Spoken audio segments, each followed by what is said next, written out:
It's Liam Butt, Platinum Personal Training, coming at you today with a big Q&A session. Got 13 questions to go over. Lots of variation on topics today. Lots of questions come in. Let's get straight to it. Okay, so question 1 came in. Liam, got my notes. Liam, I hear you talk a lot about your training and power building. What is power building? Okay, so basically, guys, power building is a hybrid of bodybuilding and powerlifting. Okay, if you Google it, you're going to get a lot of negative press about power building. Okay, a lot of people will say, and it tends to be the competitive powerlifters, they will say, oh, it's for people that are not good enough to either be full-blown powerlifters or full-blown bodybuilders.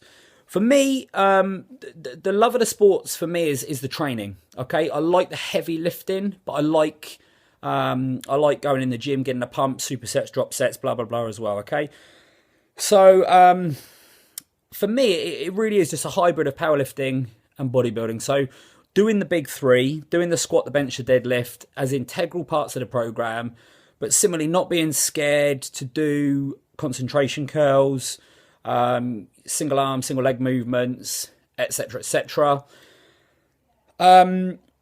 Again, feel free to Google it. You're going to get a lot of negative press about it, okay? But for me, it works. I really like the power building. It encourages me to do the big lifts, which a lot of people don't do, okay? Pretty simple answer to that. If you need any further information on it, get in touch. Okay, next one. Liam, what are your views on the effects of alcohol on your gains? Okay, so there's not really much good we can say about alcohol and gains. Okay, obviously, you're going to get increased estrogen and lower testosterone. Okay, the alcohol is going to slow and possibly even kill protein synthesis completely. Okay, so you're not going to be able to leach the nutrients from your protein to obviously get your recovery. It's not much good at all, I'm afraid. This came in from a young friend of mine. He just turned 18, so he's obviously looking to get out on the beers, but he wants to put some size on as well. Yeah, obviously limit the alcohol. I drink, but I've just started dieting, so I'm now not drinking. For me, the estrogen coming up, the test coming down, bad. But also obviously the food. Okay. If you go on the piss, you're going to take down some serious liquid calories, okay? You're maybe going to grab a kebab or a curry after. You're going to have a fry up the next morning. You're going to be bollocks the entire next day. You lose a lot of time, okay? So if you are going to go out on the shant, really try and consider it into your program. If you want to, people obviously ask me all the time, oh, if I'm going to have a drink, what's the best option?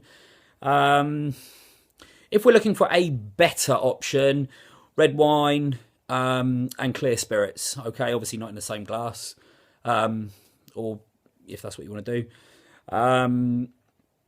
That's what I would suggest. Dark spirits tend to be higher in calories. Obviously, lager, very, very high in calories. Big attribution towards brown fat cells, which are abdominal fat cells. But effects on alcohol and gains is not good. Okay. Right, great question coming in next. Since having my baby, I'm getting very sore hips, especially when sitting for long periods. What exercises will help this? So chances are you've got symphysis pubic dysfunction, okay, which is a pelvic issue which can occur during and after pregnancy.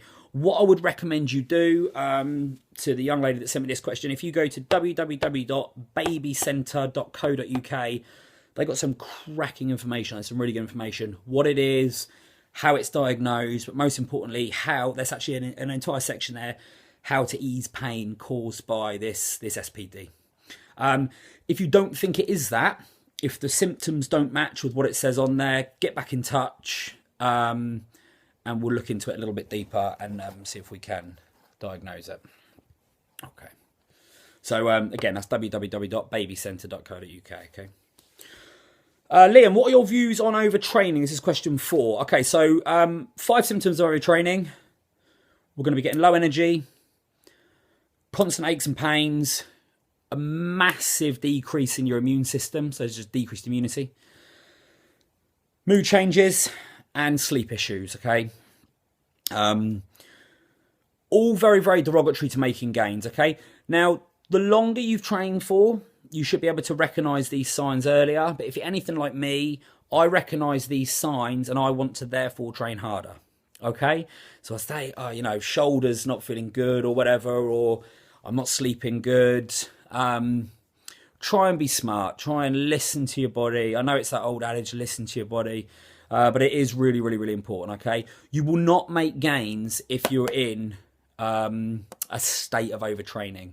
Okay, because you won't lift the weight, you won't get the intensity, you won't get the rest, and therefore the recovery. Okay, so you won't actually go into that adaptation mode. You're pissing into the wind. Okay.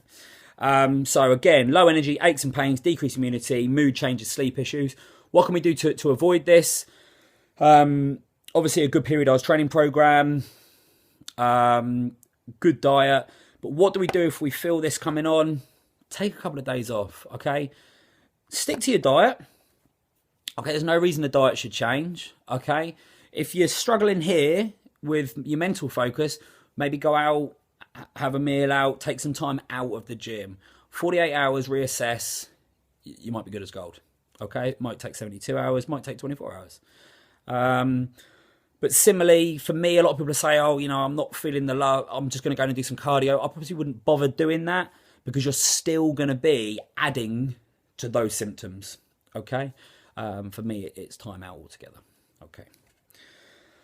Another good question coming in here from a good friend of mine. On a scale of 1 to 10, how important is stretching and foam rolling?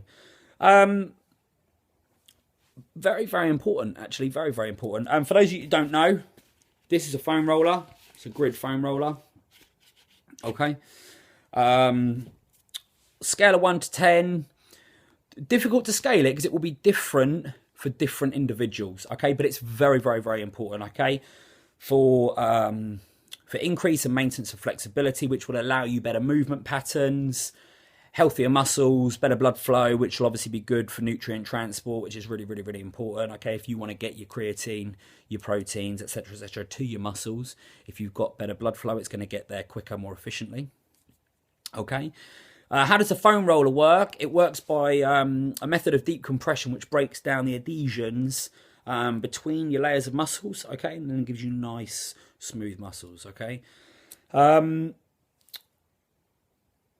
When I like to foam roll before when muscles are cold because the adhesions tend to be more apparent and you'll get more out of it. So I would tend to start with a foam roll, okay, then go on some static stretching. When you're nice and warm, you can move to some active stretching, okay. Some great videos on YouTube of techniques of stretching and such like. Have a look at those. The person that sent this in, he's a good trainer. He knows what he's doing. So how important is it? It's very important. I know you already do it. Continue to do it. Okay. Right. Same guy. Another question. Would you train if you're not feeling 100%, i.e. if you've got or are getting over a cold? If you've got a cold, training hard is going to increase those respiratory system issues. Okay, so the breathing issues, any wheezing, sneezing, coughing, etc., etc., etc. It's going to hit the immune system as well again. But say, for instance, I don't want to say a categorical no, because I would almost be saying no to people training who have asthma. It's a matter of listening to your body, okay, and deciding how ill are you. If you have a fever, okay, if you're hot, or you're cold but sweating, or hot but you're sweating cold, you are ill and you need time off the gym. Further stressing your immune system is a big no, okay? So the question was, would you train for 100%? I would assess it and see how close to 100% I was feeling, okay? It's very much like training on an injury. There are things you can do. If you had a cold and you said to me, you came maybe in to me for a personal training session, you had a cold, I would probably not do any cardio with you. Nothing that gets you heavy breathing, especially in my direction. I would keep things slower and try not to stress your respiratory, your cardiovascular, or your immune system. Okay, so it would probably be an easy workout. All right, but again, constantly just assessing. Great question here coming in next. Where are we? 1, 2, 3, 4, 5, 6. Question 7. So we're looking at about halfway through. Question from an ex-colleague of mine. You mentioned previously that you power build by alternating between a week of heavy lifting and a week of bodybuilding. Do you think this is superior to doing both simultaneously? Okay, so at the moment, I've literally, today was the first day of week 2. So I will re-answer this question in 8 weeks' time when I've hit the adaptation phase. So as I can actually say, yes, this is working, or no, it's not working. Okay. I've trained in the regular bodybuilding style, 410s here, 315s there, drop sets and such like, for many, many, many, many years. Recently moved to doing more of the power building. I really like the heavy lifting. I think documenting your training, making sure that you're getting week by week increases on weight, reps, speed, decreasing recovery, etc., depending on obviously your goals, I think is really, really important. If we wanted to get you on stage as a bodybuilder or to a powerlifting competition, we would definitely train specifically for that. So we would train you as a bodybuilder or as a powerlifter. If you're like me and you don't compete, you just want to perform well in the gym, look good, etc., then we would definitely, or I would definitely look to write a powerbuilding program for you, especially if you like doing the big 3 lifts. Are you going to get as far? Let's say, for instance, your absolute goal was to squat 300 kilos. 200 kilos, or bench 150 or whatever. We could obviously periodize a program specifically for that. But you might say to me, Liam, I really, really want to bench 3 plates for reps, but similarly I want to stay fit for judo. So when we get multiple goals, that's when we have to start really tinkering around with the program, and actually being more specific with the goals does help. But a lot of people have got multiple goals, okay? For me, powerbuilding allows me to achieve multiple goals. It allows me to lift the big weight, okay? Putting 6, 7 plates on the end and getting it moving. But it also allows me to, build aesthetically pleasing muscles as well, okay? There's some powerlifters out there these days that are in really, really, really good shape, okay? And similarly, there's some bodybuilders out there that are in terrible shape, okay? So I do think the two can be mutually beneficial to one another, okay? What I like about power building is when you're doing those big lifts, you're getting a big central nervous system response, okay? Your body is hormonally really, really, really stressed, and it has to adapt, okay? As I said in my maybe a couple of videos ago, you've got to give it time though, okay? But to answer your question specifically, I will come back to it and do a specific video on my progress with the program in 6 weeks' time, maybe 8 weeks' time, and I'll hit you a private message as well if there's anything else you need. Okay, moving on to the next 1, 2, 3, 4, 5, 6 questions. So this is this question I actually think I answered last time, but there's a little bit more detail in the question, so we'll go into it. It's for a very, very good friend of mine. So I definitely want to get this answered. Cardio, same day or separate? If same day, cardio first or after weights? And if I'm using the cardio, for fat burning, should it be steady state or short bursts? Okay, so same day or separate, that's your call depending on your schedule, okay? Now, if I was about to step on stage, I would be going into the gym a couple of times a day, so I'll probably be keeping them separate, okay? I'm not. I don't do any cardio at the moment. If I was to do it, it would be post-workout. If I really wanted to hit up those additional calories, I may do some cardio in the morning on an empty stomach, or just maybe some BCAAs beforehand. But to answer your question concisely, same day or separate, that's your call entirely. But that leads us to the next bit. If same day first or after, cardio after. Every single time, okay? There is no, for me,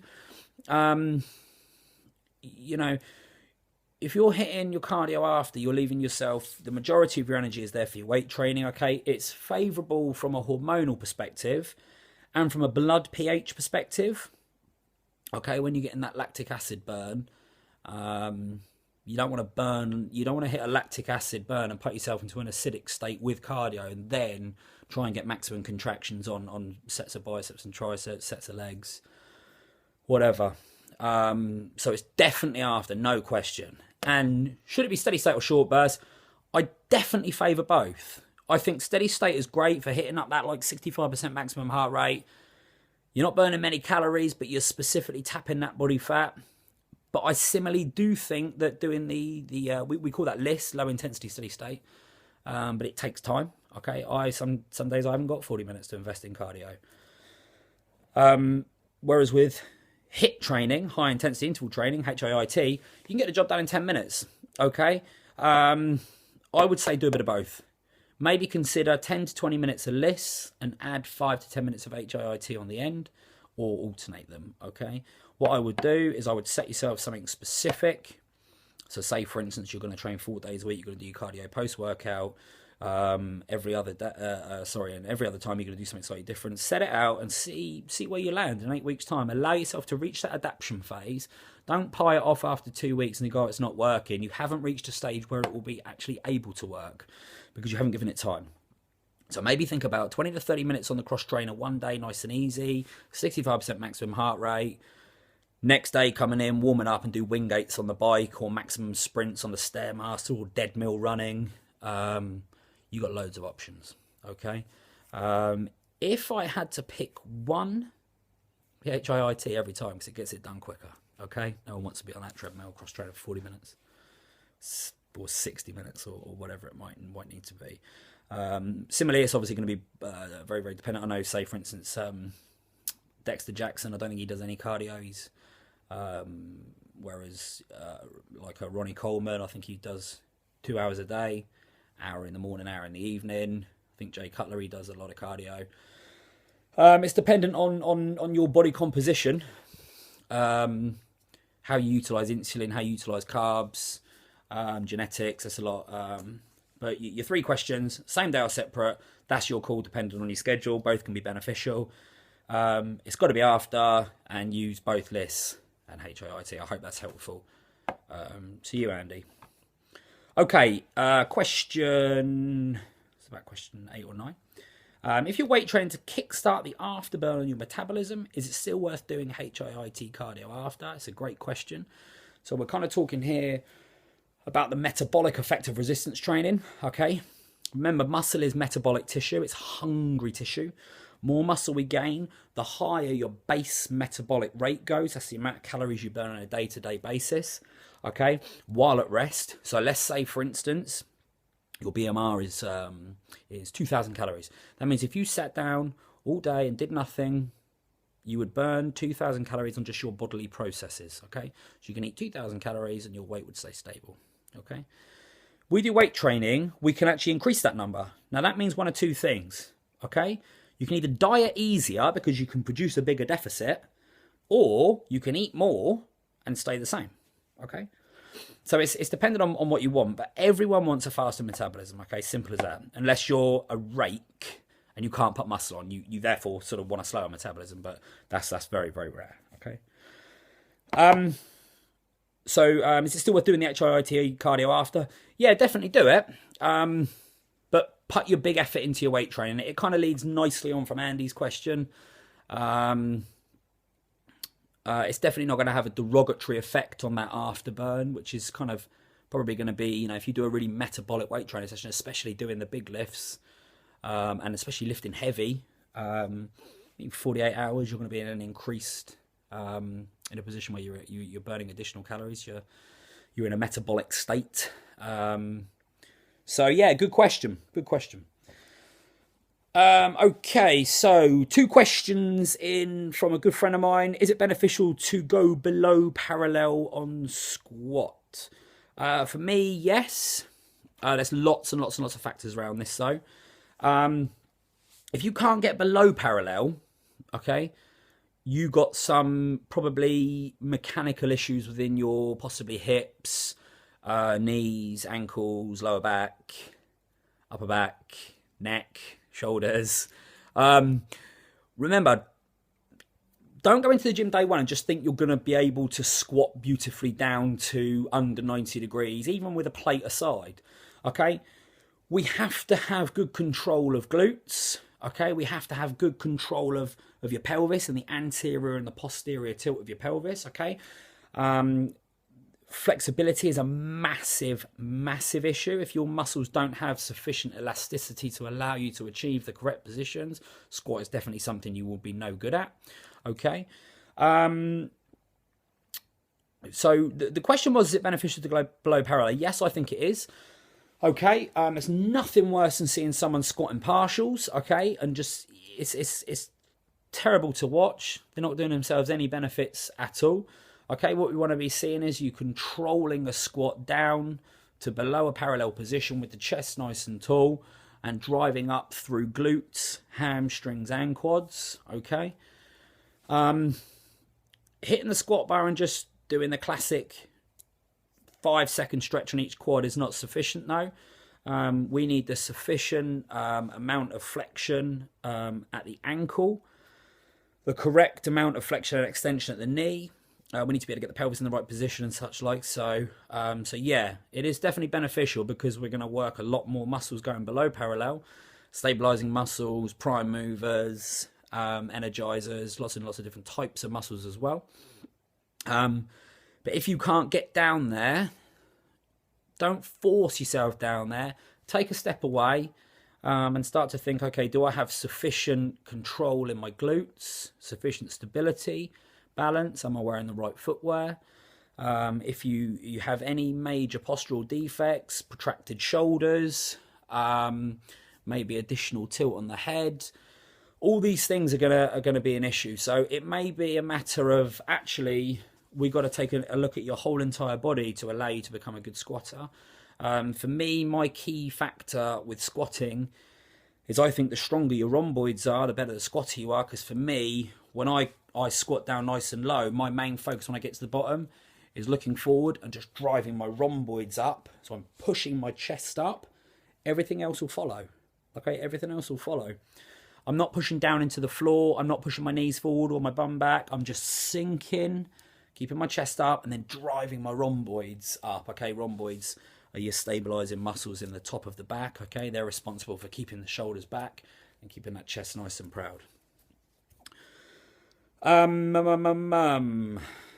So, here we go. This is a great question from the same guy, from a good friend of mine at the gym.